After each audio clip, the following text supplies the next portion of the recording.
আল্লাহ নবী সাল্লাল্লাহু আলাইহি ওয়াসাল্লাম বলছেন, ইন্নাল্লাহা ইযা হাররামা আকালা কওমিন ফাহাররামা আলাইহি সামানাহু।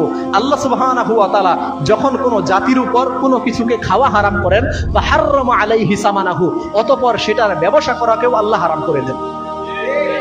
তাহলে যাদের এই ব্যবসা আছে, হারাম কারবার আছে, এগুলো থেকেও ফিরে আসতে হবে, এগুলো থেকেও ফিরে আসতে হবে। পাশাপাশি আরেকটা মেসেজ হচ্ছে, যারা দোকানে টিভি রেখে নগ্নতা ছড়ায়, অশ্লীলতা ছড়ায়, বেহায়াপনা ছড়ায়, এই ব্যক্তি যদি মাসে 2 লক্ষ টাকা উপার্জন করে, এর সমস্ত সম্পত্তি কিন্তু হারাম। জেনে রাখেন, সমস্ত সম্পত্তি হারাম। আপনার মাসে যদি 1 টাকাও আয় হয়, সমস্ত সম্পত্তি হারাম। কারণ এই নগ্নতা দেখিয়ে, অশ্লীলতা দেখিয়ে ব্যবসা করতেছে।